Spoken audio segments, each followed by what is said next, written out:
Surely you can't be serious. I am serious. And don't call me Shirley. Oh, Captain, my captain. I'm telling you straight, it's my way or the highway. Oh, command me, Lord. Now you want to get nuts? Come on, let's get nuts. Tell me something, my friend. You ever dance with the devil in the pale moonlight? I always ask that of all my prey. I just like the sound of it. I'll have what she's having. You have chosen wisely. It reminds us of all that once was good. And it could be again. My calculations are correct. When this baby hits 88 miles per hour, you're gonna see some serious... You're listening to the 30-something Movie Podcast. Classic movies, 30 years in the making. That's right, you're listening to the 30-something Movie Podcast. Welcome, first of all, welcome to 2019, and welcome to 1989.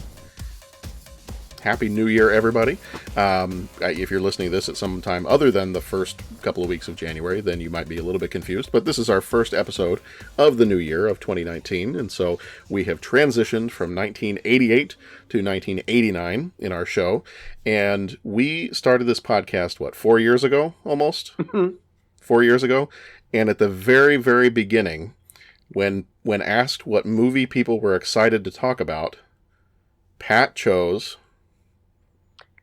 Batman. So we are finally here, roughly 3.5 years later. Pat has been, this is like the biggest delayed gratification ever. I know. Pat's finally here. Pat, was it worth it? You know what, it was. And it was funny because I was telling Tammy about it the other day. And I'm just like, yeah. And how cool is it that this has been going for 4 years? I mean, and real big kudos to you, John. I mean, for putting the whole thing together. But I'm just thinking back when it started and all the different iterations, like we were going to meet at restaurants and just talk about things over meals, and then that got a little bit crazy because of dishes clanking and such. And then it was, remember the Breakfast Club one where we all met in the library and brought food? And I mean, and now we're like on episode, what is this, 220 or? 221. 221? 220, 221, whatever it takes. Whatever it takes. And, I mean, it's so cool, and we've got reviews, and it's just this is just a cool thing. I'm just saying, and I think that was the first thing I said to all the when I saw any of you guys this morning. It was, I think, Jeff. I saw him. I was like, yeah, great. Hey, we're gonna hang out later. This is awesome, and so yeah, this has just been cool. So it's been worth it. This has just been a fun thing. Good. Agreed. Excellent. Well said, sir. All right, so very, very quickly, if for some reason this is your first time joining us, I will give my little spiel, and then I'll introduce the other friends that I have here with me. Very, very quickly, as Pat said, we're on episode number 221, so if you're interested in going back and listening to our other 220 episodes before this one, feel free to go over to our website, would be 30podcast.com, and you can check out all the past episodes there. We're also on iTunes, Google Play, Spotify, all those different places that you can find podcasts, so feel free to go to any of those. We do spoil the movies that we talk about, so just be aware of that. We will talk about Batman. We'll also talk about movies other than Batman, and we just tend to just talk freely. So if you start to hear the title of a movie and you haven't seen it yet, maybe skip ahead 30 seconds or a minute on your phone if you're listening on your phone or whatever. But we do spoil movies, so just be aware of that. Very quickly also, if you have not left us a review on iTunes, if you've been listening and you enjoy the show, please go ahead and do that. That's one of the best ways for us to get a little bit more recognition, more listeners, and just, a way for you to say thank you. We don't tend to ask for money or anything like that. I know some shows do, but if you want to give us money, I don't think we'll say no. Oh no, we wouldn't turn it down at all. I do have a Patreon page that very rarely ever gets looked at, but it's there, so... but yeah, so if you're not willing to shell out cash for the show, the next best thing you can do is just take a minute or two and go over to iTunes and leave us a review there, or wherever you get your podcasts. But iTunes tends to be like the number one place where reviews tend to mean a lot for podcasts. So you can do that as well. As I said, I'm going to introduce my co-hosts. So we've already heard from Pat. And Pat, how are you doing? Hey, I'm doing really well, guys. Good. We've got Jeff, who just came back from Disney World. Hi. And how was Disney World? Crowded. I bet you probably picked a crowded time to go. We did, but you know what? It was a lot of fun. Good. The little guy enjoyed it? I mean, he had a smile on his face and enjoyed most of the rides we took him on. So Nice. Right on. Good. And Bo. Bo is with us tonight, too. Hello, everybody. How are you doing, Bo? I am well. Yourself? I'm doing pretty good. We just got off most of us are teachers, and we just got off our winter break. So how was your break, Bo? It was okay. Mine was shorter than everybody else's because I am the non-teacher of the group, but it was nice. It was nice and quiet in the building, I'll say that. There you go. All right. Well, I only have a couple of things very, very quickly that I wanted to mention as part of our kind of new movie news segment. So I'll just mention these real quick, and if we want to talk more about them, we can. Otherwise, we'll kind of move on to the rest of our stuff. So very, very quickly, I just saw a news thing the other day that Aquaman is officially the highest grossing DC EU movie to date. Oh, good. It has. That's not that much of a surprise. It was pretty freaking good. Yeah. Yeah, I enjoyed it. So Bo, you went to go see it. Jeff and Pat, have you had a chance to see it yet? No, I have not. neither have I. Okay. It was a lot of fun. It was, I'm not going to say it's like the best quality DC movie to this point, but it was a lot of fun. No, it's not going to make a film buff go, oh my god, but it was fun. Yeah. It was exciting. It explored the whole Atlantis thing a little more than we got to see in Justice League. That was fun. Yeah. Yeah. For me, in terms of, and I think I mentioned this when I did the podcast with my kids, for me, I think it's easily, it was a lot of fun. I really enjoyed it. I probably definitely will buy it on Blu-ray when it comes out. But it just, in terms of like quality and story-wise, it didn't rise above Wonder Woman for me. Wonder Woman's my second favorite. And it didn't rise above that. The place where it did, I feel like, do better than Wonder Woman was its villain. I just did not like the villain in Wonder Woman very much.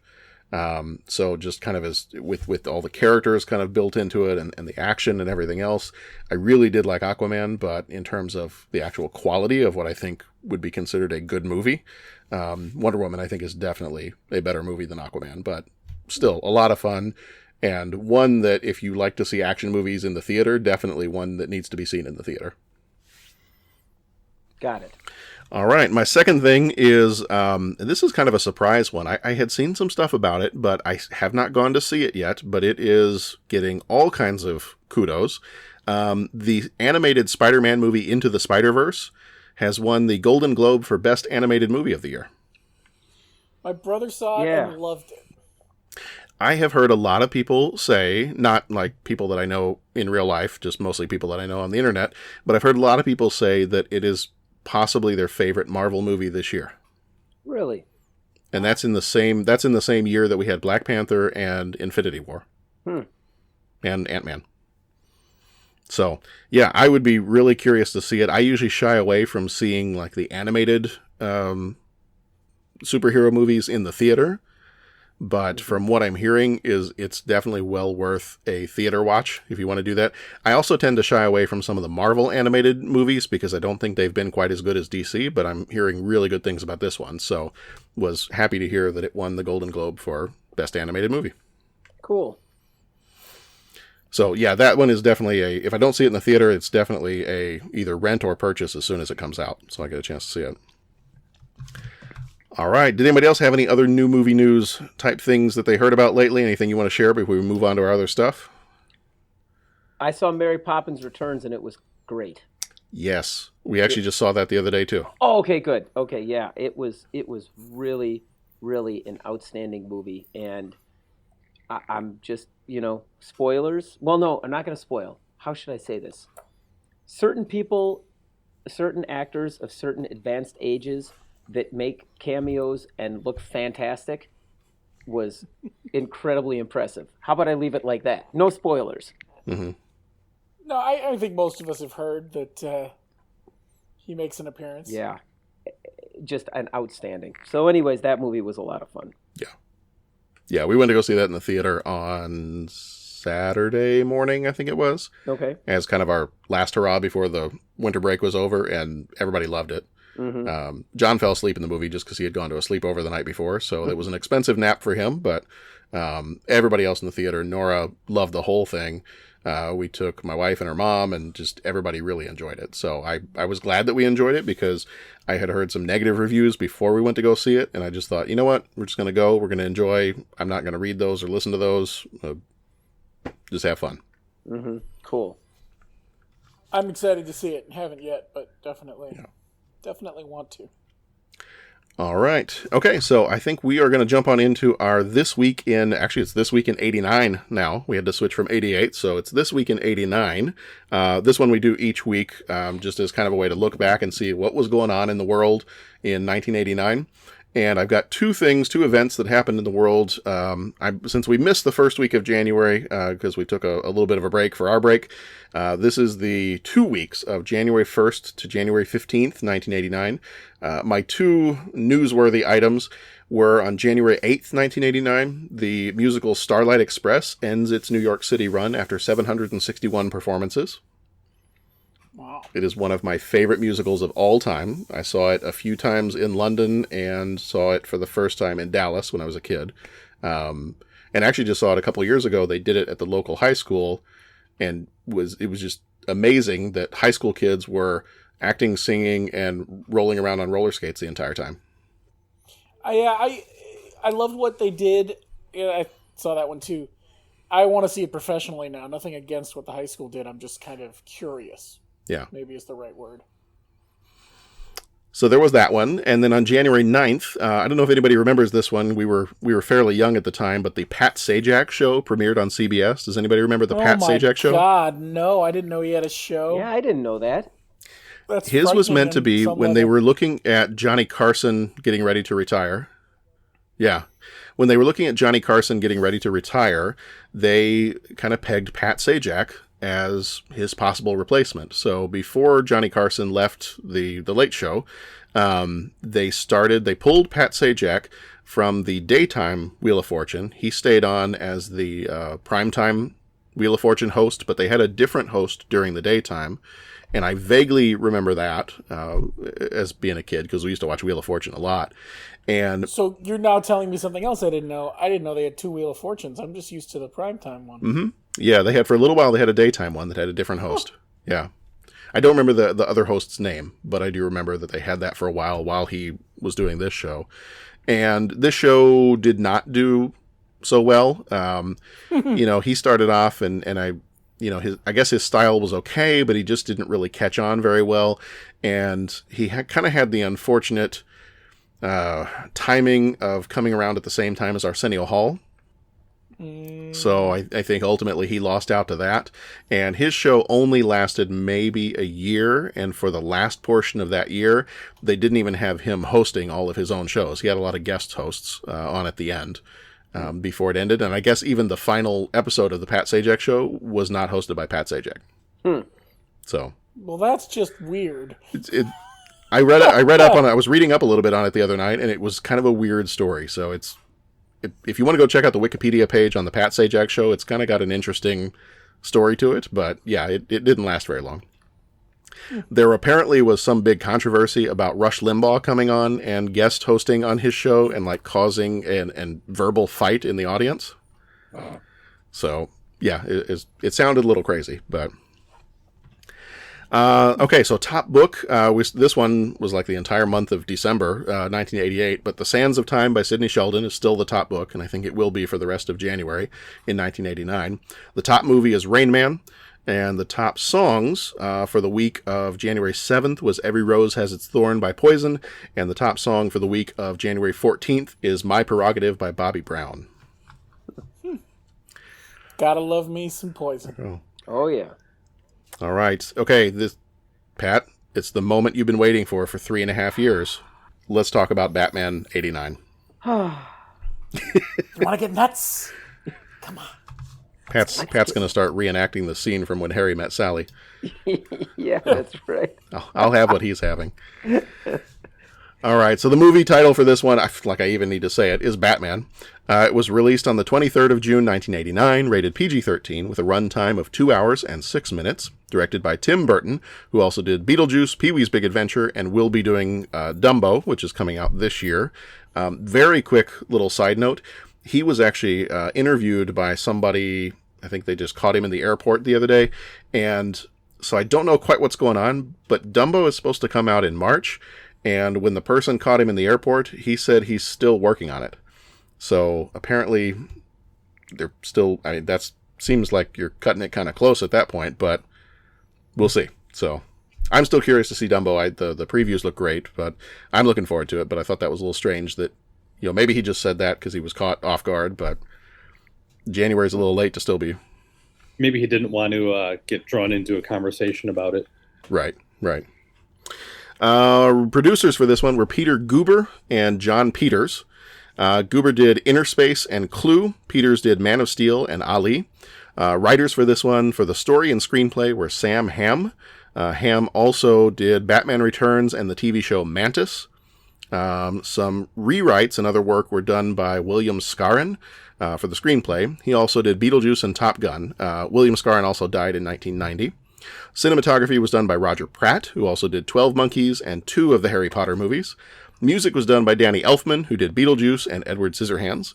The budget was $35 million. The box office was $411.3 million, so it made some coin. Did just fine. The Flickmetrics score is a 74. That's an average of the Tomato Meter, which was a 72. The Rotten Tomatoes audience score of an 84. IMDb gives it a 75. Letterboxd gives it a 72. And Metascore gives it a 69%. Starring Michael Keaton as Batman Bruce Wayne. He was also in Mr. Mom, Spotlight, and Birdman. Jack Nicholson as the Joker and Jack Napier. He was in One Flew Over the Cuckoo's Nest and The Shining. Kim Basinger was Vicky Vale. She was in L.A. Confidential and 9.5 Weeks. Robert Wool was Alexander Knox. He was in Bull Durham and Good Morning Vietnam. Pat Hingle, who died in 2009, was Commissioner Gordon. He was in the Batman movies and Hang 'em High. Billy D. Williams was Harvey Dent. He was in the Star Wars movies and Nighthawks. Michael Goff he died in 2011. He was Alfred. He was in the Batman movies and some episodes of Doctor Who in, I think, the 70s. Jack Palance, who died in 2006, played Carl Grissom. He was in City Slickers and Shane. Tracy Walter played Bob the Goon. He was in Conan the Destroyer and Repo Man. And William Hootkins died in 2005. He was Eckhart. He was in Star Wars, Raiders of the Lost Ark, and Flash Gordon.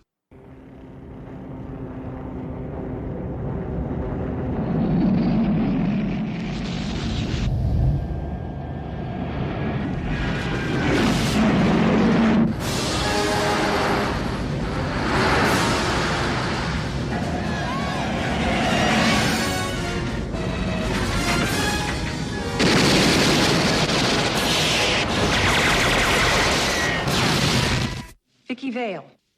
Bruce Wayne. And what do you do for a living? Lieutenant, is there a 6-foot bat in Gotham City? Nice outfit.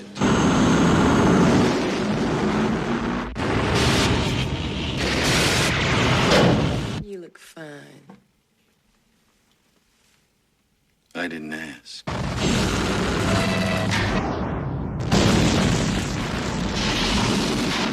I have given a name to my pain. What are you? I'm Batman. Where does he get those wonderful toys? My life is really complex. Winged freak terrorizes. Wait till they get a load of me.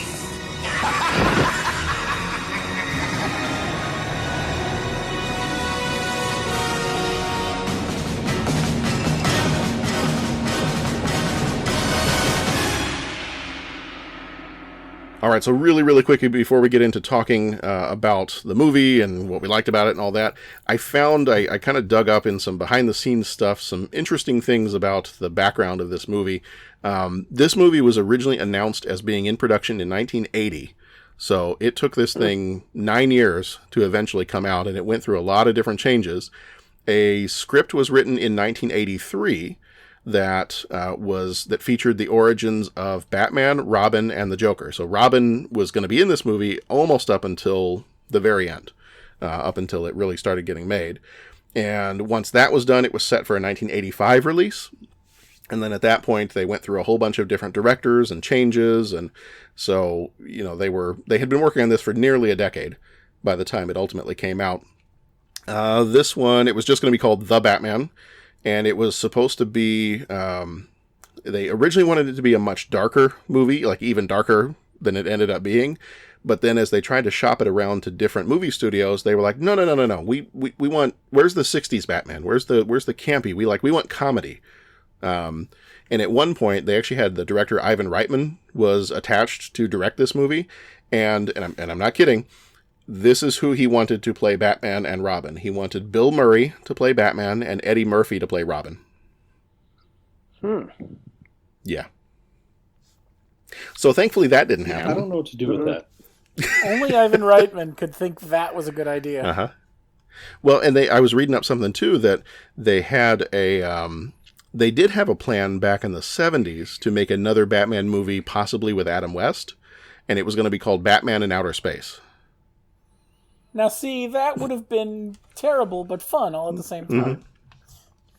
So let's see. Then, okay, so back in 1980, when they were originally talking about this movie, somebody, I forgot who, I wrote this down, but I didn't write down who did it.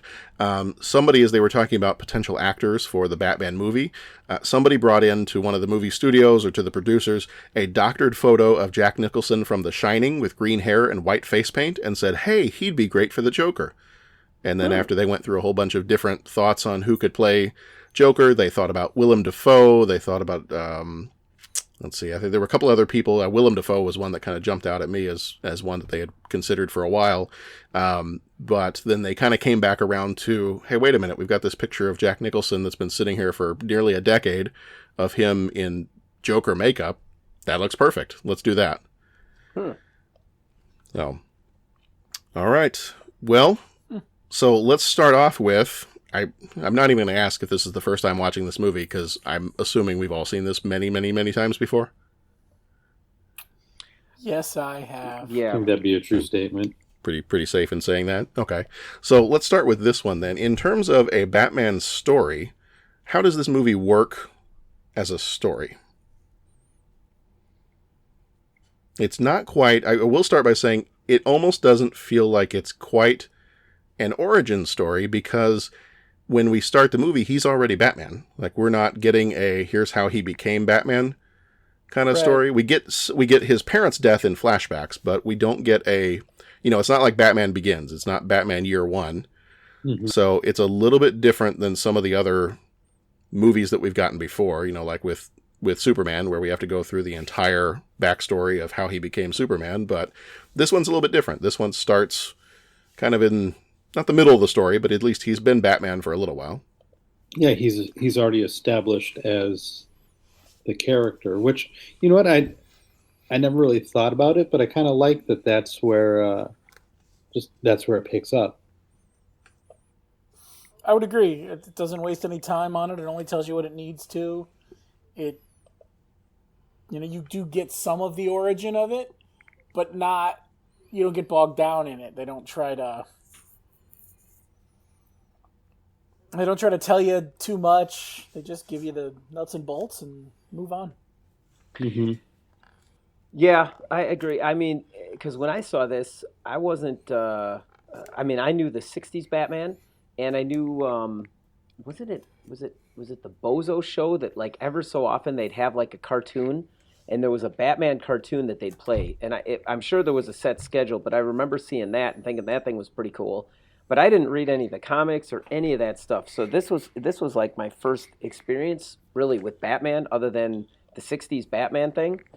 And I felt like there was enough there that I walked out that it was like, oh, okay, I know, kind of know where Batman came from. And I know that, what he's all about and everything like that. But it was enough information to advance the story, but you didn't get bogged down. It wasn't like an origin story where by the time we get to the end, it's, oh, he finally became Batman, and now we have to wait for the sequel to come out to get a Batman story. It was like, it was all right there. Yeah, I was thinking about that too, that this is really, when I watched this movie, it was the same thing. I had read a few of the comics. I wasn't quite the comic collector I am now, but I had read a few of the comics as a kid, but most of my exposure was the 60s Batman, which we'd watch all the time in reruns, the Super Friends cartoon from the 80s, and then every once in a while you would have, was it Adam West that did the voice, and then Casey Kasem was Robin when they would show up on Scooby-Doo? Oh yeah, that's right. Because every once in a while they'd show up on Scooby-Doo and like help them solve a mystery. Mm-hmm. I don't remember if Adam West did the voice for that Batman, but I know Casey Kasem, I think even in like the Super Friends cartoon, it might have been Casey Kasem who did the voice of Robin, but it definitely was for some of the Scooby-Doo cartoons. But that was my experience with Batman going into this movie. And going into this movie, I was, 8.5 years old? And I remember seeing this in the theater, but I remember this being, the Batman movie that we had watched most up to this point was the Batman movie from the 66 Batman TV show, the one where you had Catwoman and Joker and Penguin and the Riddler all team up together and they steal the submarine and Batman has a shark hanging on his leg. And, that's the Batman I knew before this movie came out. And so this movie... Gotta have the bat shark repellent. Not in this movie, apparently. No sharks in this movie. But, yeah, this movie completely blew my mind. I was like, okay, so whoa, wait a minute. Now this is Batman? I'm down with that. I'm good. Mm-hmm. So story-wise, in terms of this as a story, going through and telling, you do get the origin. So this is more of an origin movie for the Joker. And you get the origin of the Joker. So for one of the first times, there was a Batman comic where they're kind of pulling from this, and it did kind of give an origin of the Joker character and kind of where he came from. That in the comic, he was a kind of a failed comedian and ended up almost accidentally taking part in a life of crime and getting dropped into a vat of acid or chemicals, and then he came out the way he was, and it kind of broke him and drove him crazy. And so we get that origin story, but then just as this story, the fight between Batman and Joker and how the whole thing plays out, how does this work for you as a story? Do you like the story of this movie?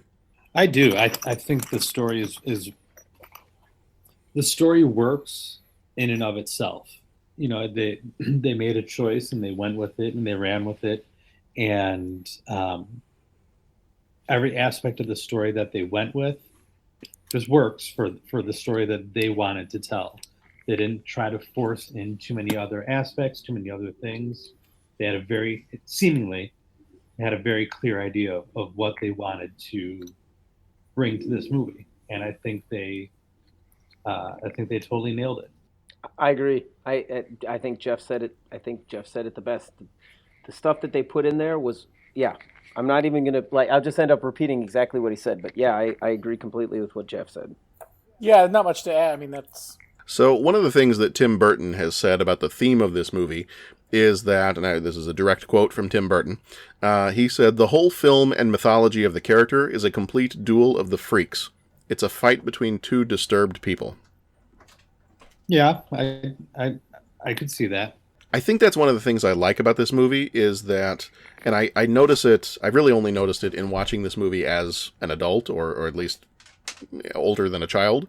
And one of the things that I've really noticed watching this movie in the last, 20-ish years or so, is just how there's not, other than one of them being a murderous psychopath, there's really, in some ways, there's not that much of a difference between Bruce Wayne and Jack Napier.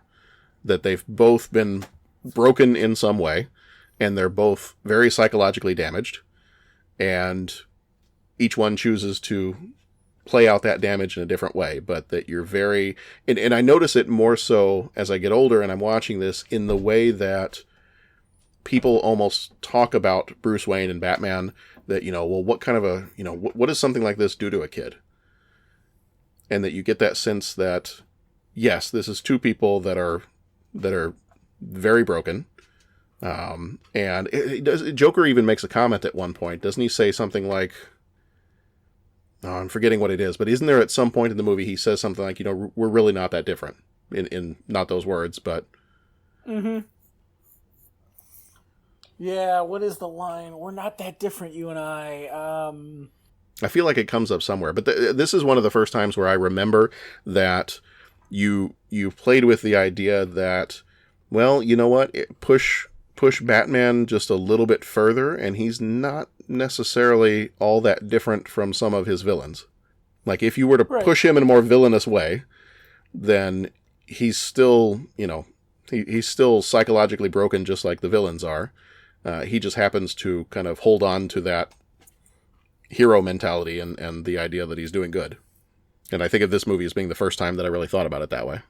So I'm going to throw something out there, and you guys set me straight if I'm going wrong on this. It's interesting to hear you guys say that, because when I sat down and rewatched it, and I mean, I watch this thing frequently, and if it's on TV, I'll fire it on or whatnot. But after checking out, the portrayal of, most recently, in the DC EU Batman portrayals, where they're really trying to make him the dark, brooding counterpunch to Superman, and then in the which I've enjoyed, and then in the Christian Bale Batman, where I think they really, I see them as really trying to bring out that tortured individual and trying to, are you the Batman and then Bruce Wayne is the costume, or are you Bruce Wayne and Batman's the costume? And just Dark Knight, I think, is on Netflix, and I watched that the other day, and it's just like, oh my gosh, the whole thing, he's questioning himself, and is he doing the right thing? And they really focus on him getting beat up and all this. I'll be honest with you, I watched this one, and the thing that came to mind, John, was actually in listening to you talk about Green Arrow, and how you really like watching Flash more than Green Arrow, because in Green Arrow, it's almost so brooding. If I got your quote right, it's so brooding and so like, oh, this is awful and all that you're kind of like, you get that a little bit, but you kind of like the Flash, where he's out there having fun. He's got these powers and he's enjoying what he's doing. And I'll be honest, I watched this one, and I mean, yeah, it was disturbing, especially as a kid, seeing, another kid where his parents are gunned down. And yeah, I mean, obviously he feels compelled to right the wrongs and all that. But in watching this one, I kind of was struck with, I thought Michael Keaton brought almost a humanity to the Bruce Wayne / Batman character that hasn't been there in some of the modern iterations.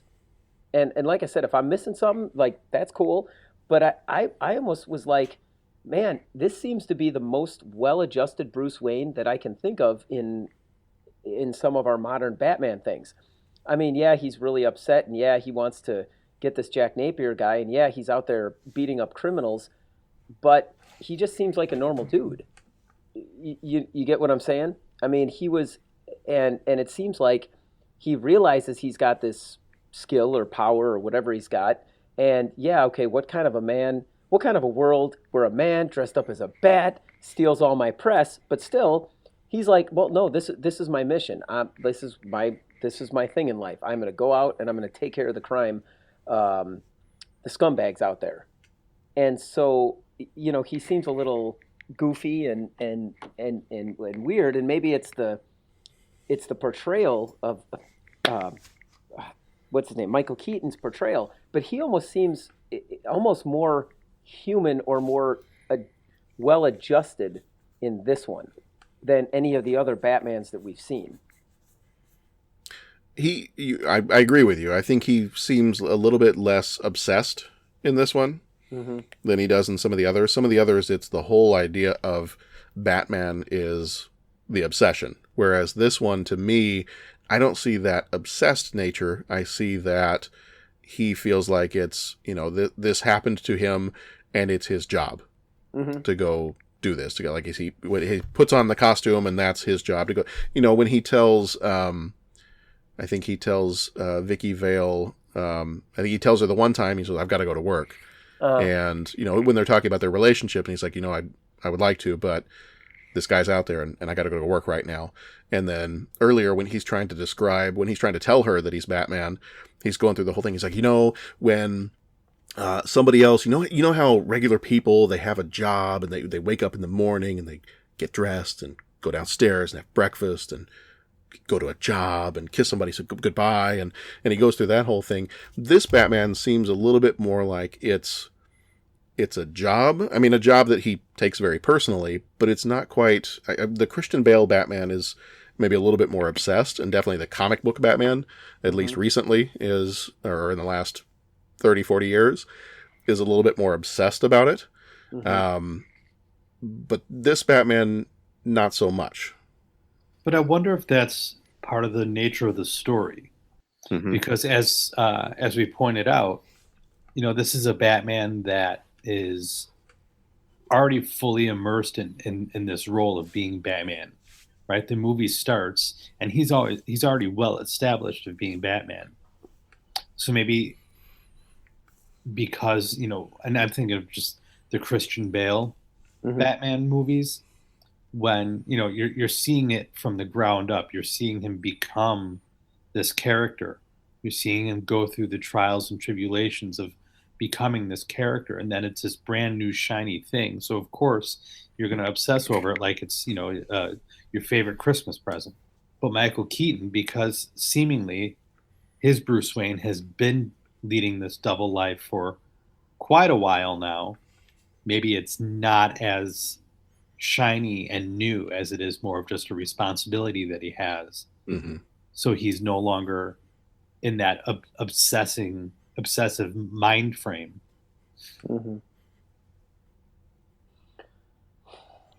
And jumping off your point, we also I keep saying the Christian Bale Batman, but who is the guy that actually wrote and directed and all that kind of stuff?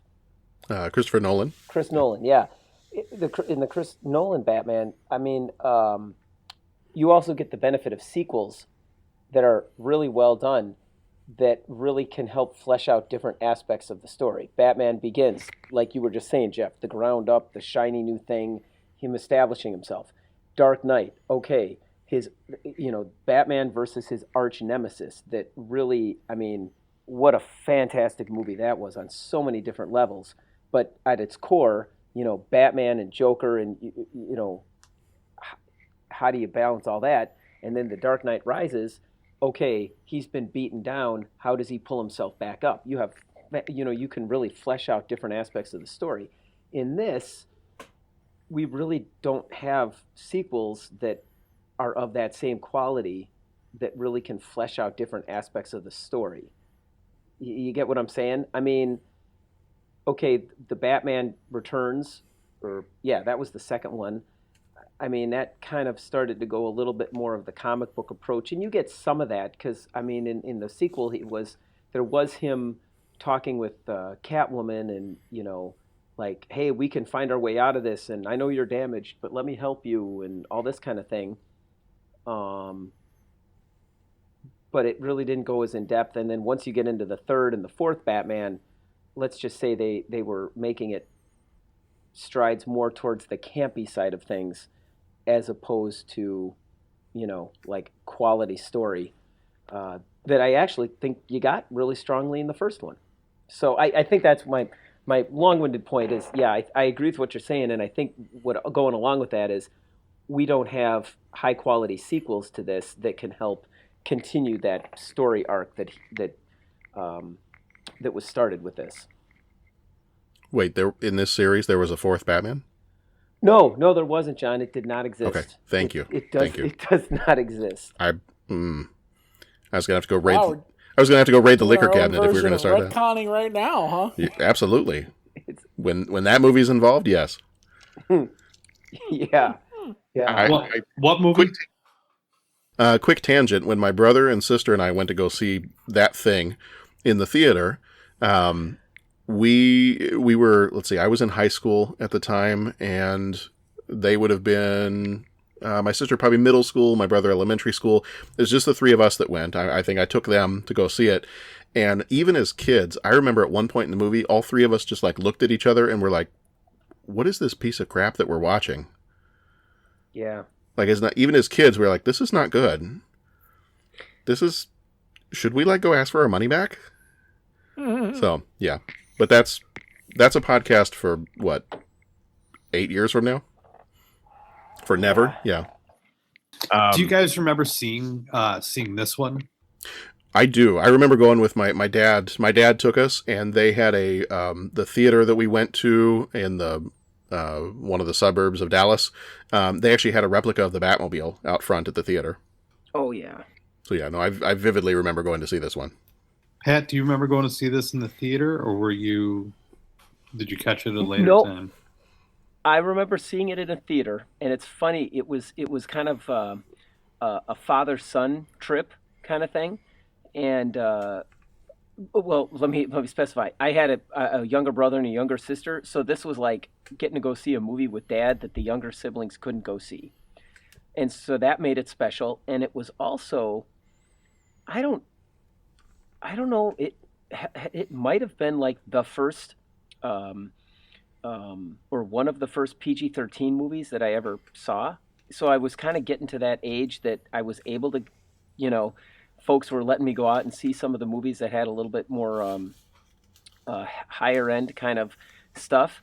And I just remember, my dad was talking to my grandparents, and my grandma was like, "Oh, you're gonna go see Batman." I always liked watching that show, and I remember my dad turning to her and saying, "Well, look, Ma, no, this isn't the thing from the '60s." He said, "This is a little bit more like Blade Runner. We're in for a heavy duty movie." And I just remember him saying that to my grandma, and I was just like so excited. I'm like, "Oh my gosh, I don't know what I'm going to go see, but that sounds awesome," because my dad was setting the whole thing up. And so yeah, I remember going to the theater, and just as soon as the lights went down, and that I mean, what words to describe the soundtrack? I don't want to just say awesome, but I'm just too tired to find the thesaurus right now. So I'm just going to say that soundtrack came on, and that haunting melody, and it was just like.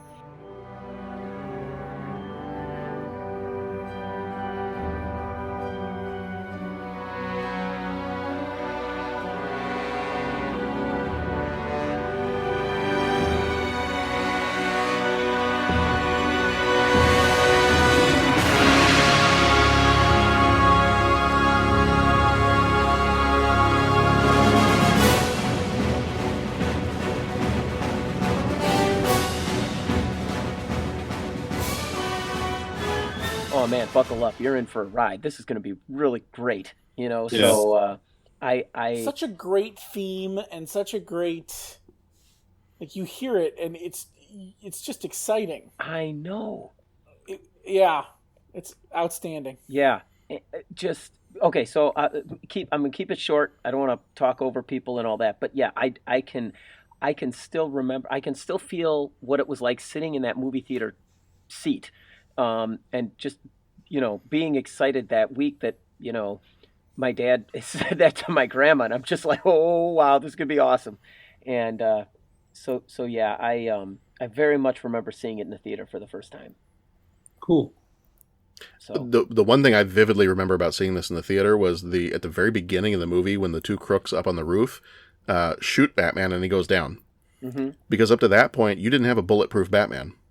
Mm-hmm. And I remember as a kid being like, whoa, it's the beginning of the movie. They just killed Batman. Mm-hmm. And then he just gets right back up again. I'm like, well, Batman's got superpowers. Mm-hmm. And then you find out later that it's bulletproof. His superpower is he's rich. Yeah, that's true. Yeah. And he kicks the guy through the door. I just thought that was pretty cool. That was awesome. Yeah, I watched this movie a few weeks ago with John, with my son, and he had never seen it before. It was his first time watching it. And it had been a little while since I had watched it too, and just every scene of this movie, I cannot think of a scene of this movie that, like, a time where you'd like get up and go get something else to drink or go get a snack or something like that. I cannot think of a scene in this movie where I'd be like, oh, okay, time to go get a snack so I can, get back before something good happens. Mm-hmm. It's just like every beat of this movie, it's a constant 2 hours of either really quality story, developing the character of the Joker, developing the Batman character, the action, just everything plays together to make this one of these movies that there's not a time to get up and go to the bathroom, or there's not a time to get up and go get something. Hey, real quick, Jeff, Bo, did you guys talk about when you remember seeing it for the first time, or did you see it in a theater? I saw it in the theater. We were on a family vacation visiting some relatives in Cleveland, and I remember my uncle organizing a trip for all of us to go, and he had bought my older brother and I Batman hats, and with them, and they were just like black trucker hats with the Batman logo patch on the front of it. I don't remember watching the movie in the theater, but I know we went to the theater because I remember that part of it happening and him handing us these hats on the way to the movie. Yeah, I don't think I saw it in the theater. I feel like this was a big deal when we got the VHS copy. Like, we went and rented it, and we watched it, and then we rented it again, and to the point where my dad was like, "Oh God, we'll just buy it," or something crazy like that. Because I mean, even then, you knew it was so good. So let me ask you this: in terms of the actors in this movie, because this was kind of a risk at the time to have these actors in these roles. You know, I think Jack Nicholson. Everybody kind of wondered, like, well, what's he doing in the superhero movie? You know, playing the Joker. That I don't know if that seems right for him, but especially Michael Keaton, up to this point, had really only been a comedic actor. And so I think a lot of people were really nervous about seeing him portrayed as Batman. And I think originally when some of that information came out, people actually started to claim they were going to boycott the movie, or they were really unhappy with the movie. Tim Burton, they only knew as the director of Pee-wee's Big Adventure. So it made a lot of people nervous. You know, obviously we've said we love this movie. We think everybody did a great job, but let's talk a little bit about the actors in the movie. Compared even maybe with some of the other Batman movies, how do you feel about the ensemble in this movie?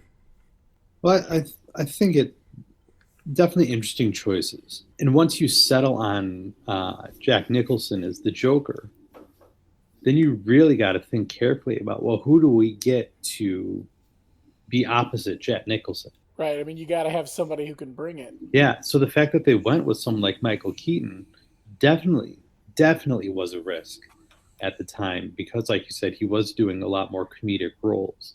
But I think this is the film really that may have launched him or launched his career to have different opportunities, because he got to do something other than the comedic.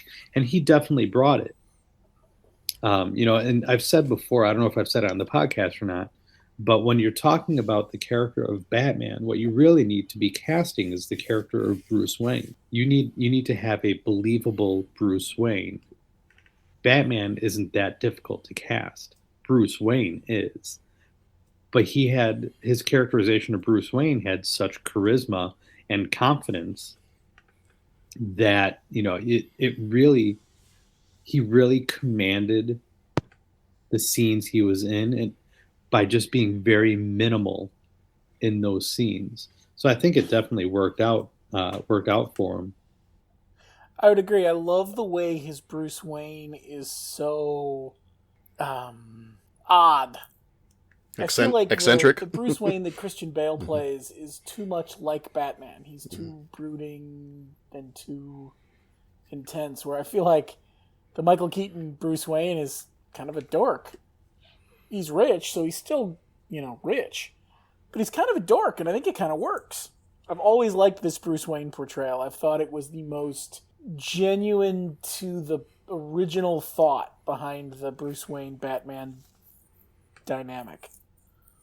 It's almost kind of like with, I think about this in terms of Superman, and, you know, with like the Christian Bale Batman, is that you almost get into there being three identities. You know, with I think particularly of like the Smallville portrayal of Superman, of Clark Kent Superman, and in some of the comics too, you've almost got three. You've almost got the Clark Kent, you know, as he grew up and most of his very close friends know him. Then you've got the nerdy Clark Kent that is kind of the disguise he puts on as he's an adult and has to have some kind of a disguise for Superman. And then you've got Superman. So then, like, which one is the real one? Is it the Clark Kent that he only shows his closest friends and family? Is it the nerdy Clark Kent the bumbling one that he, you know, shows when he's the newspaper reporter? Is it Superman?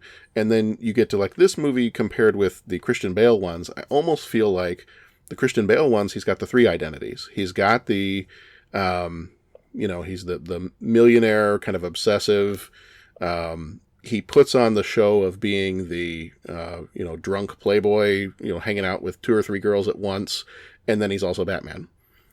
As in this movie, you've just got he's an eccentric billionaire, millionaire, whatever he is, and then he's Batman. Mm-hmm. Yeah. But yeah, I think Michael Keaton is probably one of the best Bruce Waynes of any portrayal that they've ever had of Batman. Agreed.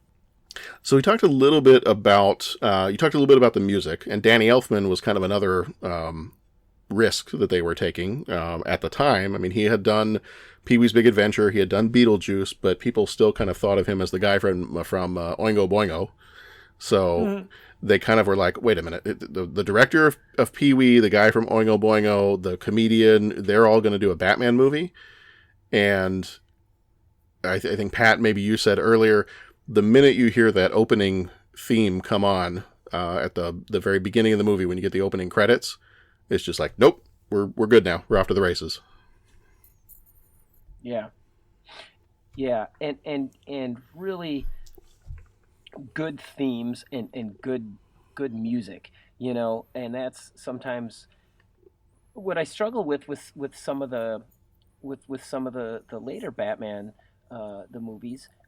And I mean, what's the theme for the Christopher Nolan Batmans? I mean, can anyone sing the theme? Can anyone, right? And I mean, not to say that the music's bad, because I mean, that's just how music is used in movies. And I don't, my new resolution, I'm trying not to diss anybody, especially people with more talent than myself.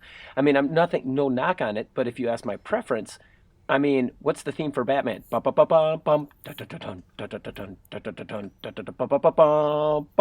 mean, so it's like you can start it, it. And it's not just because I watched the movie 24 hours ago. Like, you can identify those themes. And I just think that, yeah, it's the sound, it's the themes, and it really, as Jeff has put so eloquently so many times, the music really is a character in this film. Yeah, I love the theme in this movie. And I think Bo may have said it earlier that it's a little bit of a haunting tone to it. But the tempo is there that just keeps it driving forward. But there is something uncomfortable about it. Or just a little uncertain, so that when you hear it, you're not. It's not triumphant the way that the Superman theme is. Mm-hmm. It's got its own personality, its own darkness to it, but still really good. And I love that they reused it for the animated series. Mm-hmm. Yes, absolutely. Hey, so I'm going to go music geek out on this, but you bring up such a good point that, okay, it isn't triumphant. It is the music contains a struggle. But if you go back and listen at the very end, when they've taken yes, yeah, and it builds. Yeah. Bum, bum, and each time it doesn't just repeat. I'm going to sing it sound off key and embarrass myself to all of our music listeners, so I'm not going to do that. But if you listen to it, it does right at the end as the camera's panning up and he's standing on the building top, and it puts that last little trumpet fanfare in there. If you notice, it doesn't just repeat it, but it's like a sequence, and it keeps building up. It keeps building up the scale so that by the time it's like the third or fourth time it repeats, it gets to that last bum, bum, bum. It slows down, and it gets to that last chord, and it has a feel of finality to it. It has a feel of triumph, and you only get it at the very, very end of the movie in that scene. And I remember being a kid and thinking, oh, all right, the movie's ending. He's done it. This is it. There's not going to be any, there's no cliffhanger. And it was the music really helped to convey that, as much as that powerful scene of him looking up at the bat symbol and it panning up a building and him standing on top of the world, so to speak. And the music really brought that out. Are there church bells ringing as well? Yes. I think so. I always remember when I hear it in my head, there are.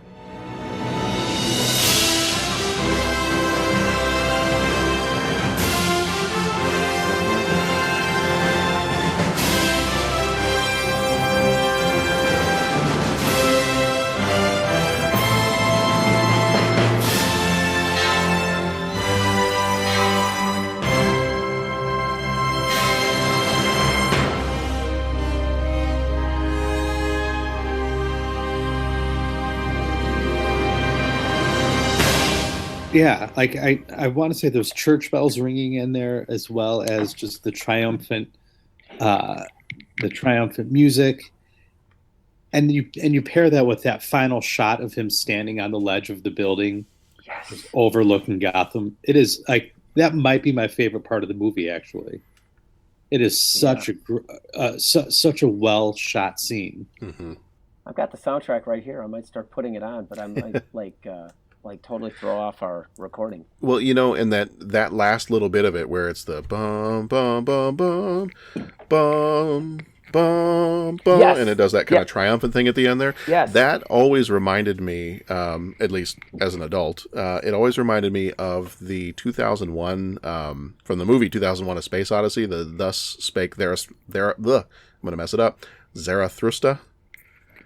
It reminds me of that piece of music and like the triumphant sound of that one. Mm-hmm. Just like the majestic, final ringing out of whatever it is, whether it's space or victory or whatever.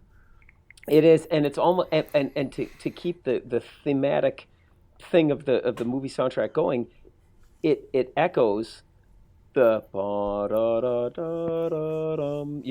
that opening quote. It's like a variation on that. So it really drives home that repeated theme. So, all right. Do we have a favorite scene in this movie? All of them. From the beginning part to the ending part. Yeah, that scene. Okay. Gosh, favorites. I've been thinking about this one for a while, and all I'm going to say is when the Batwing appeared. Like 3 years you've been thinking about this one? What was that? Like 3 years you've been thinking about it? Yeah, for 3 years of it. And honestly, I could just say everything's awesome, and whenever he has those wonderful toys, but I'm really going to actually try to have one scene, and I'll go back to when I was first saw the movie and I was sitting there, and then the Batwing came on the screen, and it was like, oh man, he's got a plane, that's great. And then why didn't anybody tell me he had one of those? I know, he stole my balloons. But no, the Batwing, and it was, and now I know that Batman, strictly speaking, is anti-gun and all that kind of stuff. But I mean, I was, however the heck old I was when I saw it, and so I didn't know the rules. And it's like Batman's got a plane. The plane looks like the bat symbol, which makes it that much cooler. And the thing is armed with rockets and 2 Gatling guns. I'm just like, that is unbelievably like. So when that happened, that was, that was, yeah, that was. Little Patrick became a man. That's when my eyes up. What was the line out of Lethal Weapon 3? I just want him to know he's the jam in my jelly roll. Well, right there, that was it, man. That was pretty awesome. Yeah, I try to narrow down a favorite scene in this one, and I have a hard time choosing, but I think I'm going to go with the entire, from the moment they enter the church until the end of the movie. Oh. Or at least until the end when Joker falls to the ground. But just that whole part of the movie. I love every part of that. Like all the different fights he has to get in with the different goons and henchmen, and the Joker being Joker, and you wouldn't hit a guy with glasses, would you? Just that, the whole thing. Just love every part of it. Mm-hmm. And I gotta say, how about when he gets to the top and all of a sudden Vicky Vale's there and it's like all hope is lost, and all of a sudden she sees him just walking around, and so she starts kind of coming onto the Joker to distract him, and all of a sudden you hear in just the regular Michael Keaton voice, "Excuse me, you ever danced with the devil in the pale moonlight?" And smack. Then he goes at boom. Oh, that was great. Excuse me. Have you ever danced with the devil in the pale moonlight? Yeah. One thing I forgot to mention was that when I lived over in England, actually our next door neighbor was, it was a husband and wife. I think if they had kids, they were grown and out of the house. And I believe they were French. And we went over to their house one time. I only remember going over there one time. And he had actual models from the movie of Gotham City because he had been one of the model builders. Cool. When they made this movie. I do not remember the person's name. I just remember that he and his wife were French, and that he had these models of Gotham City, because when they filmed it over in England, he was actually one of the model builders for different scenes from within Gotham. So when they created and designed what the buildings would look like and had the models that they shot. He had some of the models that had been used in the making of the movie. And I remember a couple of other times too that when we would drive out to, when we lived over there, sometimes we'd drive out to the different like giant manor houses, like the stuff you'd see on Downton Abbey or some show like that. And a few of the different times we were either in like a forest, we were driving down a road in the forest, and like that was the road where you see the Batmobile driving down in one part of the movie. And I don't think we ever went to the actual mansion, some of the mansions or some of the areas that were used for the filming, but we were in a couple of places where they had shot scenes of the Batmobile kind of driving through the forest when he's getting back to the cave and all that. So, but that just blew my mind as a kid to go next door to our neighbor's house and find out that he had worked on the Batman movie. Cool. That's cool. I wish I still knew his name, otherwise I would have called him and had him on the podcast. Mm-hmm. Right. Practice my French a little bit too. I will say, watching just the opening couple of scenes, I'll be a bit of a special effects dork for a moment, but watching the first couple of scenes was so exciting, seeing old school practical effects. Like, they really did that. They didn't try to fake it. It's not digital. It was pretty sweet. The models and just the real stuff that they had to use to make this movie. Mm-hmm. That's going to be, I'm going to echo that again next week when we talk about Last Crusade. Because that's another thing about that movie, is it being Steven Spielberg. You know, I know he's working with George Lucas, but even at the time, it was still your practical effects. You might have a little bit of, CGI or other stuff in there as much as you could at the time, but for the most part, your practical effects. And it just, I like it better when you've got, you can have some of the computer stuff, but as long as it's mixed in with the real. Right. Yeah, I mean, now there's so much computer stuff that it's looking like, it's a glorified animated movie. Right. Jeff, did you mention if you had a favorite scene or not? I've been trying to think of one, and I can't think of one. Okay. What I do really like is just Nicholson's portrayal of the Joker and the evolution of that character and how he gets from being Jack Napier, his number one guy. My number one guy. To being where he is in the top of the church by the end of the movie. Yeah. And how he's just completely lost his mind. Mm-hmm. That progression of the character, I think, is what I really enjoy about this movie. And then, like I said, that final shot of the movie with him standing, looking over Gotham with the triumphant music finally playing. Oh, I was going to say under the scene, really over the scene. It's that the music that takes over there. The visual is great, but the music is really driving that moment. I really do like that. Yeah. One of the things I like, one of my favorite scenes actually with the two of them together is at first not together and then together, is when they both show up at Vicky Vale's apartment. And you have, Bruce Wayne, first thing he walks in, looks around, nice place, lots of space. And then Joker walks in later on, says exactly the same thing. Nice place, lots of space. Yeah, and then you got that whole scene of, you want to get nuts? Come on, let's get nuts. Come on, let's get nuts. That might be my favorite scene just because that's the one I quote the most often. Mm-hmm. I do know the one I quote the most often is what Jeff just said, because I used to do that to the kids, and it probably creeped them out a little bit because they'd never seen this movie, was I'd, grab them by the shoulders and be like, and remember, you are my number one, a guy. So, if you ever want to do that to your kids, freak them out. Don't show them the movie first. Just do that for a couple of years, and then show them the movie, and then have them just be like, oh, that's where that came from. That reminds me, Pat, have your kids seen this yet? They have not. I still feel like Dominic might be a little bit young for this. Mm-hmm. And there's some things that and it's kind of a feel thing for him. Daniela, at 5. Dominic's 9, so I'm sure he could get it, but I don't know. We might wait just a little bit longer. Plus, there's a number of other movies that he really wants to see first. So, I don't want to put this off too long, but I think it'll only get better the older he is, the more he'll be able to grasp. So sure, yeah. So we're still waiting on that one. All right. Well, before I run into our 5 questions section, do we have anything else we want to say about the movie itself? Would any of us say that this is the, like, if you are a Batman fan, you have to see this portrayal of Batman? I think even if you're not a Batman fan, you have to see this portrayal of. And maybe that's a better way to say it. I guess, like, say you've seen the Christian Bale and you're a younger guy and you need to see this version. I feel like it's absolutely. It's part of the evolution. Foundational. It's part of the evolution of the character. I don't know if you get the Chris Nolan films without having this movie and its downward spiraling sequels jumping off of, the 60s TV show.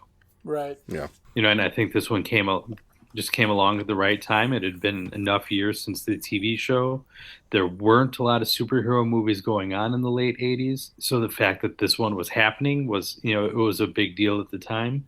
It spawned off its ugly stepsisters of sequels, but, the Christian Bale movies, or the Chris Nolan movies, I should say, enough time had passed since Batman Forever. It was like a breath of fresh air. There still wasn't a lot going on in terms of superhero movies.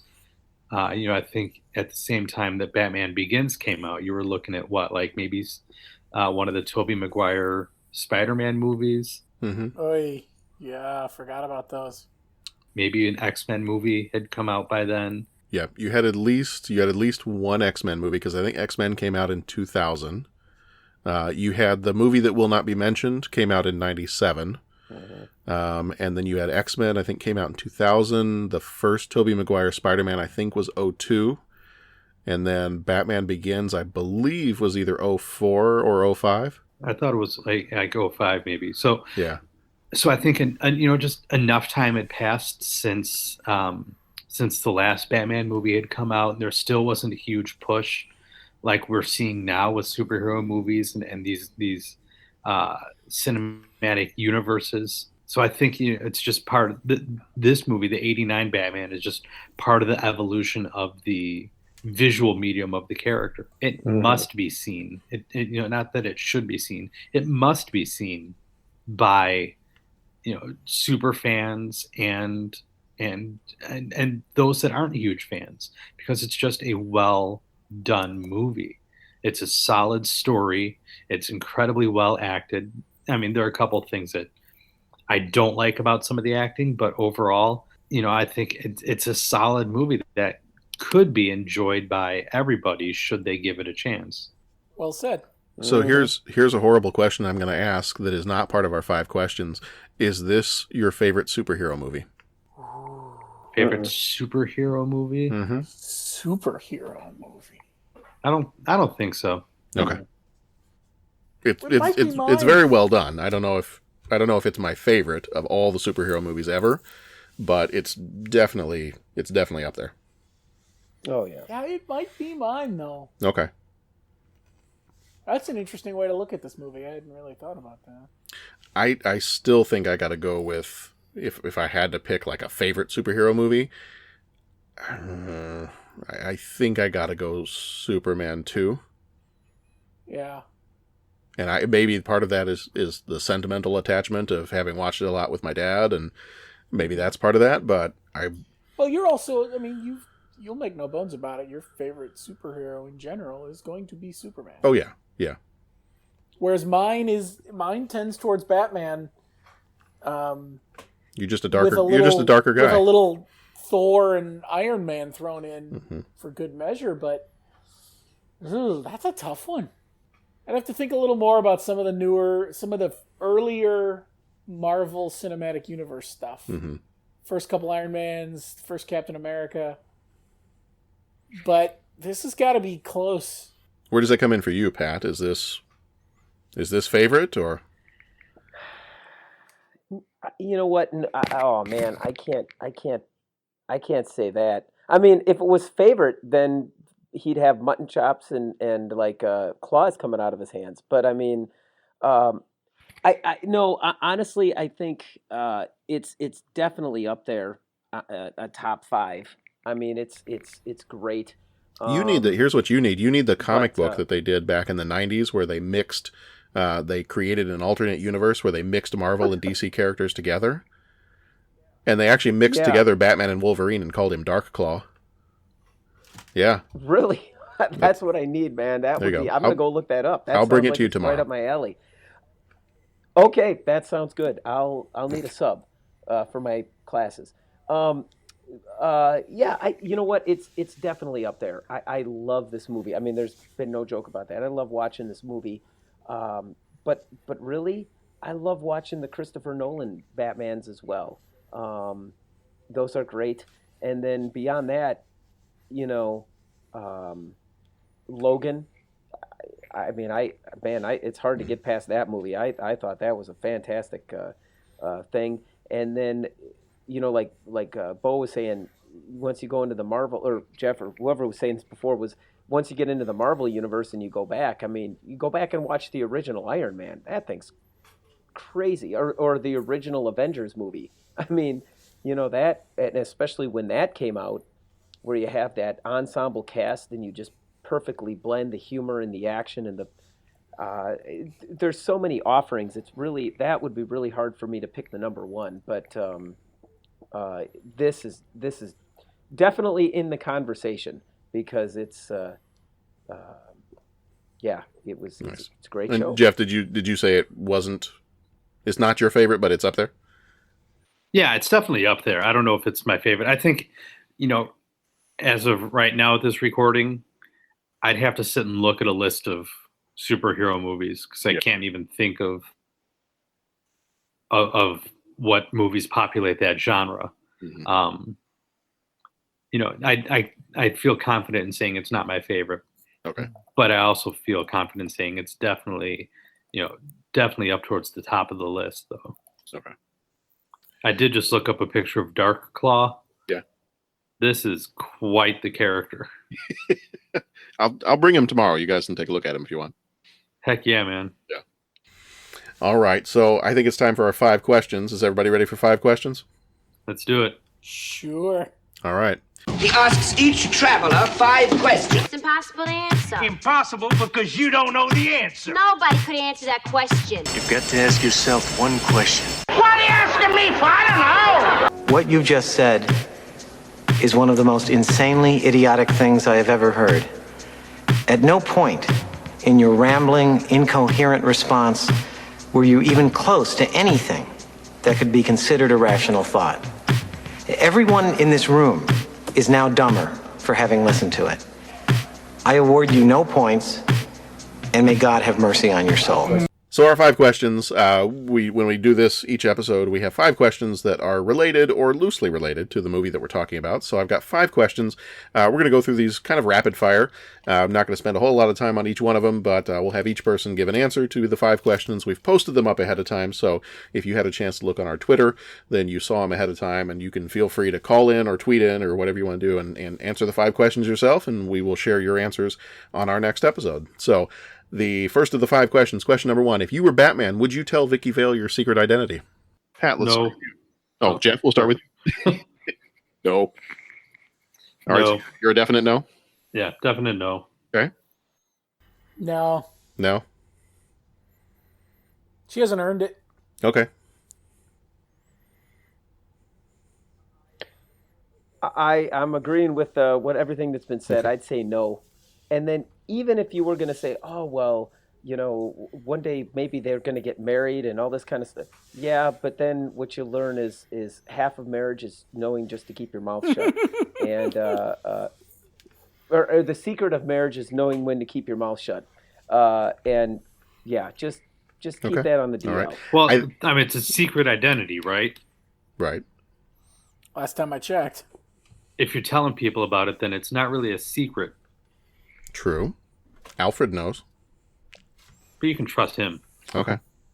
Alfred's special. That's actually my answer was kind of similar to Pat's. It was no, unless your relationship is going to become much more long-term or permanently long-term, in which case, then yes. But for somebody who's a reporter, and reporters have a tendency to want to reveal truths, I think I probably would lean towards no. All right.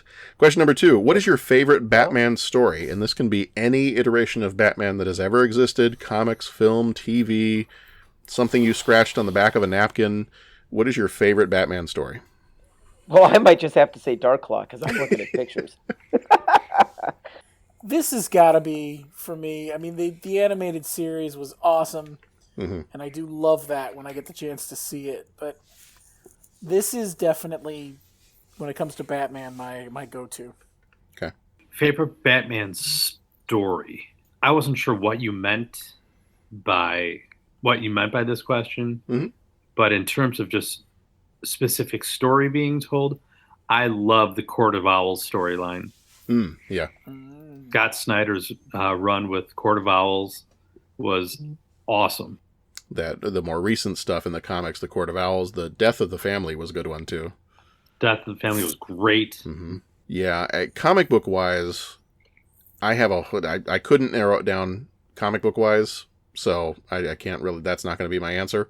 I have several favorites, and a lot of them are from either the 90s or the early 2000s, because that's really when I started collecting comics. So the Nightfall storyline where Batman's back gets broken and somebody else takes over for a while.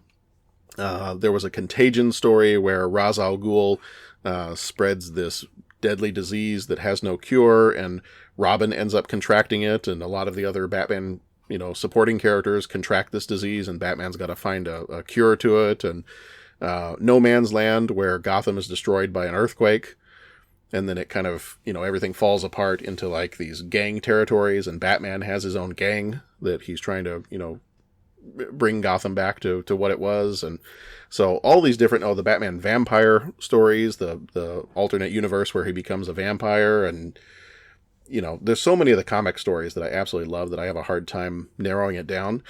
If I were to think about one of my favorite single Batman stories, I'm going to throw all of those to the side, and I'm going to say I really enjoy the episode of the animated series where Bruce Wayne meets his childhood hero, the Grey Ghost. There was an episode where there's some, I'm trying to remember how it all works out. I think it's a disgruntled business owner who owns a toy store and has all these vintage toys, and he is angry because no one wants to buy them anymore, and so he starts using like little remote controlled robots and cars and planes to set off bombs in Gotham City, and you come to find out that he's emulating a villain from the Grey Ghost TV series, and it's kind of like, young Bruce Wayne grew up watching that the same way that, we might have grown up watching the Batman animated series, or, the Lone Ranger or Zorro or some of those. And I didn't know until I got a little bit older that the character of the Grey Ghost in that, so adult Batman actually has to go find the elderly actor who played the Grey Ghost and actually brings him in to kind of help him solve this mystery. And I didn't know until just a couple years ago that Adam West was doing the voice of the Grey Ghost. So, yeah. So if I were to think of like one of my single favorite Batman stories, other than this movie and other than all the different comics that I've read, I really like that episode of the animated series. I've watched that one probably more than any other episode of the animated show. I also liked the Batman arc in Blackest Night. I thought that was really good too. Yeah, I did like that one. And there's been a lot of other the really creepy stuff lately with the Batman Who Laughs and like this alternate universe of evil Batman. Some of that stuff has been pretty good. Pretty creepy, though, too. And actually, Batman Beyond was another one. That cartoon, I used to watch that all the time and love that one. Yeah, I have a hard time narrowing it down, but if I was going to, I'd say that one episode of the animated series. Probably my favorite out of all of them. All right. Did I get an answer from everybody on that one? Well, I'm going to throw in, I love this movie, but if I had to narrow it down and pick one, I really like the story in The Dark Knight Rises. I like that. I like seeing the underdog come back and all that kind of stuff. So I would say that one. And then if I had to pick a comic, did anybody read the Gotham by Gaslight comic or any of that kind of stuff? I did not. Yeah, a while ago. It's been a while since I've read it, but that's a good one. You know what? I remember really liking that, and it was basically Batman back in the 1800s. I think that was the... Oh, cool. Yeah, and it was, I think he goes up against Jack the Ripper. And so I was just fascinated by that. Like, okay, well, what happens if Batman took place in the 1800s? Oh, dude. And so it was a pretty cool comic. So I just I'm gonna remember... check that out. That sounds awesome. Yeah. Now, and like I said, it's been forever since I've read it. So it's just got me thinking, like, I want to check that one out again because I remember reading it and thinking it was pretty awesome. But if I had to pick one story and just really narrow it down, I would say The Dark Knight Rises. But I would say this movie is a very close second, and then the Gotham by Gaslight thing. Yeah, they've had a lot of, for DC Comics, they call them Elseworlds a lot of times, that when they do like the alternate universe stories. And those have been some of my favorites of all the different characters. They have one called Speeding Bullets, and it's a story where a ship from Krypton crash lands in Gotham City, and the baby is found and raised by Thomas and Martha Wayne, who have never had a child of their own. And so young Bruce Wayne actually grows up to find out that his real name is Kal-El from Krypton, and he, his parents die, but he lives, and he puts on the Batman suit, but he's got all the powers of Superman.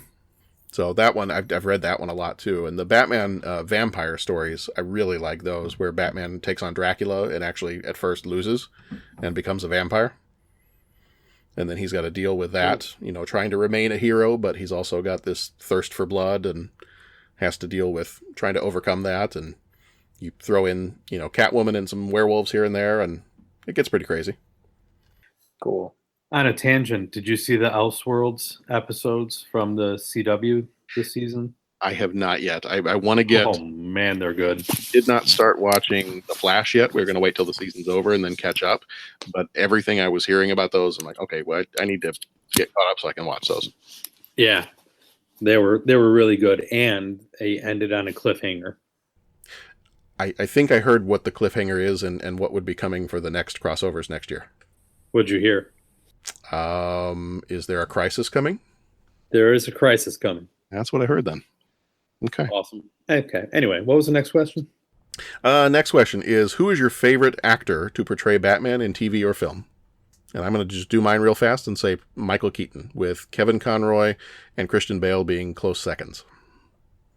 I might have to go with Will Arnett. Okay.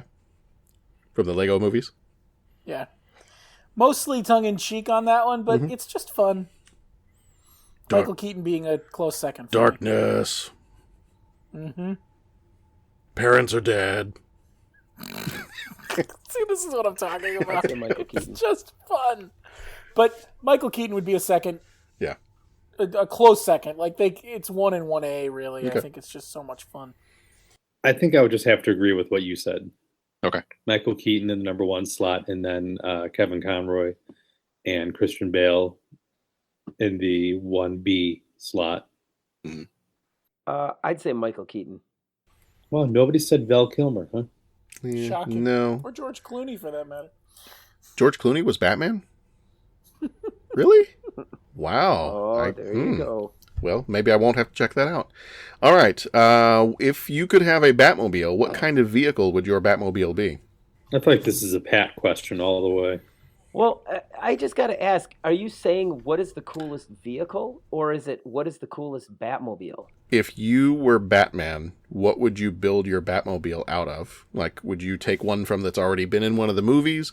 Would you say, nope, I've got a motorcycle that I love or a car that I love, and I would turn that into the Batmobile? I'll give you an example. I will give you my answer right now and say I would do a DeLorean, and I would shape the doors to be like wings. There you go. Okay. So that's my answer. I'd paint it black, and I'd shape the doors like wings, and when they open, they go up, and I'm Batman in a car. I'll give Pat a minute or two to think about his. Yeah. Because I've been thinking about this one. Challenger. I would base it off a Challenger, and I would not too much influence from Ghost Rider. A little leaning that way, but not like totally. Okay. But that would be the start of it. Nice. I'm not huge into cars, so I don't know. Like, close to what Bo said. Maybe I would start with the Charger as opposed to the Challenger. But really, I think what I like about some of the Batmobiles is the sleekness. Mm-hmm. So I think what I'd really want is the Batmobile from Batman the Animated Series. Yes. Mm-hmm. Or maybe the one from '89 Batman. Yeah. The animated series one might be my favorite. Yeah, the animated Batmobile, series. Like The you ask me my favorite Batmobile. One, that's like it's so sleek. I don't know. I like that version of the Batmobile. Yeah. If I had to have one that already existed, I would go with the one from this movie. All right, Pat, did we give you enough time? Yeah. So I thought about every iteration of this question except for like I've got to design my own. That was my problem. So my brain has just been working overtime. But so I'll start by saying this. I really dug the Tumbler. The one from the Christian the there I go again. Christopher Nolan. From Dark Knight. The Dark Knight, yeah. When that thing came on screen, it was like, oh my gosh, he's driving around in a tank. But it's not like he's driving around in like an M1A1 Abrams or something. I mean, it was like a really slick car tank with. I thought that thing was pretty cool. So, man, I'll tell you, that's kind of what I was thinking. But now hearing you guys talk and you've got it all, what you would design it off of. I might have to cycle back after the end of the 5 questions. I'm going to keep my brain working on overdrive, but I'll just put a little placeholder in there saying it would somehow end up like the Tumbler because I just think that thing is really cool. So well, and I can tell you, Pat, where my I'm going to see if I can find it really quick. What sparked my interest was doing a little research. They talked about kind of how they built the Batmobile for the 1989 movie. Yeah, you know what? I remember reading something. Go ahead. I remember hearing about this. I'm trying to find it really quick. Because they built it off of a car that already existed. They right? built it on the chassis of a Chevy Impala, incorporated the engine of an Impala, the taillights of a Ferrari, the fuel caps of a London bus, and jet engine parts from a Harrier jump jet. The sliding cockpit was inspired by that of a Harrier, with the slim windows of a gun emplacement. They added the headlights of a Honda Civic after the art director saw them on his wife's car and thought they would be cool. So that's kind of what got my wheels spinning. When I read that, I was like, okay. Yeah. Nice. Yeah, that thing was cool. And I mean, it is. That 89 Batmobile is just really, really sick. I mean, it's like the animated one that it's almost... The animated one with that real long hood it's almost exciting because it's minimalist. You know, it doesn't have tons of wings and veiny things and all that kind of stuff on it, which is what I think kind of makes this '89 Batman car look so cool. Is it really looks it just looks simple. Or not simple, but minimalist. It just doesn't have a lot of bits and bops and all that kind of thing. Yeah. So. All right, last of the 5 questions really quickly. Do you prefer Batman with or without a Robin sidekick? And my answer to this one will be quick. If it's the movies, I prefer him without. If it's the comics, I prefer him with. I think that's the best way to put it. I think it needs context. So they haven't done a movie Robin well yet. No, that was to kind of to my point was I haven't seen a good movie Robin yet. And it's so hard, like, to do it right. And sidekicks are so hard that they just have failed to meet my expectations. But the TV show Robin was fantastic. On the animated series, they did it really well. Yeah. In the comic books, I feel like they've always handled it well with all the crazy things they've done with him. Well, and if they didn't, they beat him to death with a crowbar. Exactly. I mean, and then there's the whole Nightwing thing, and it just keeps going. Well, I was going to say, other than Jason Todd, I would have to agree with you. Yeah. So, I don't know. I think I think as long as it's not a movie, yeah, bring him on. But I'd love for someone to do a good movie Robin, because I think the concept is cool. Mm-hmm. They just haven't quite figured it out for some reason. Well, Joseph Gordon-Levitt was supposedly the Robin character in The Dark Knight Rises. Right. Where they alluded to the fact that he was... that's true, they did. But he didn't really do anything Robin-esque. Right. There's that upcoming Dick Grayson story or whatever that's going to be coming out that's all controversial. That might, that'll be interesting to see what they do with that. All right, Pats, what's your thought on this one? You know what? I agree. I think all the iterations of it, it's been really nice. It's been cool seeing him by himself. That's been the key. But it would be really cool to see it done. It would be really cool to see it done well and not in a comic booky kind of way. Mm-hmm. And by comic booky, I don't even know what that means. And not in a campy comic book way. Yeah. Sure. Yeah.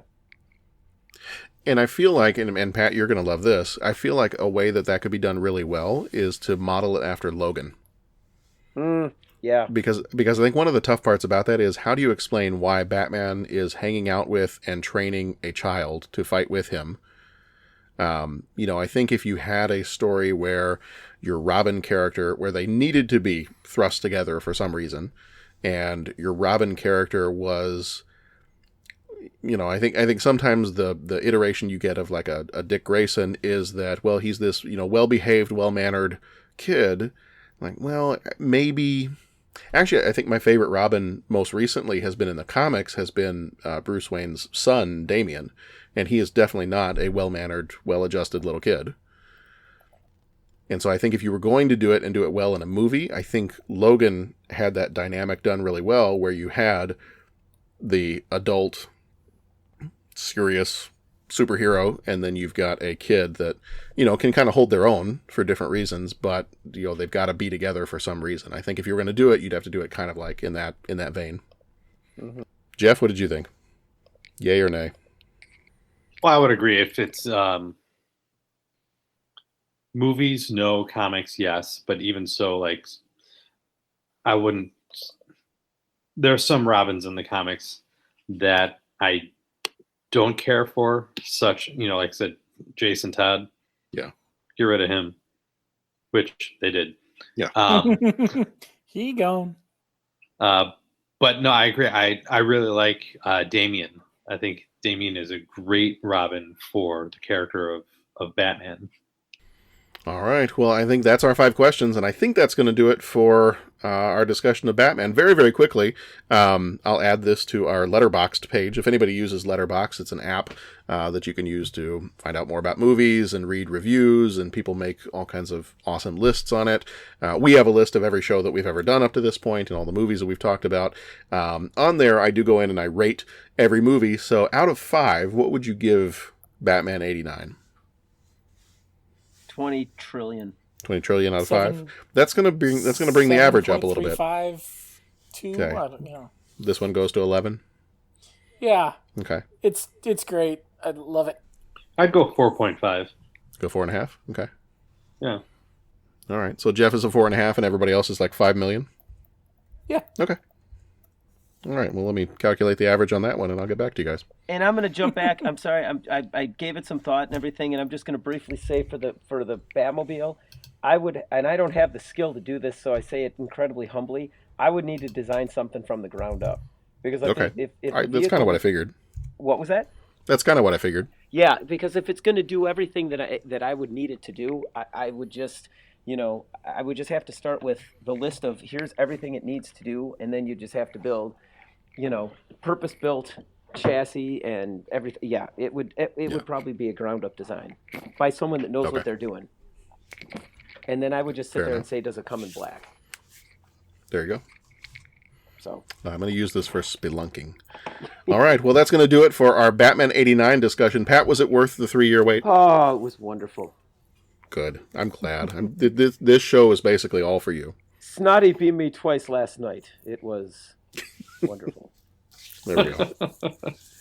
All right. Well, again, if you want to find our other episodes or find out more about our show, go to 30podcast.com. Find us on Twitter at 30 podcast. Our voicemail, if you want to call in and give your own answers to the 5 questions or give some other feedback on movies we've talked about or the show in general or Batman or any upcoming movies that we've got that we're going to be doing in the next few weeks, our voicemail line is 872-35-MOVIE or 872-356-6843. Feel free to call into that, and we may include your voicemail on a future show.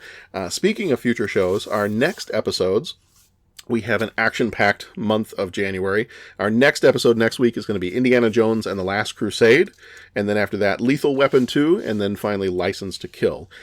If we are able to, we kind of have this one on the back burner. If we're able to get to it in January, we may also do an episode on the 2019 movie Glass. So depending on whether we're able to see that one in the theater or not, just with schedules and everything else, sometimes it doesn't always work out.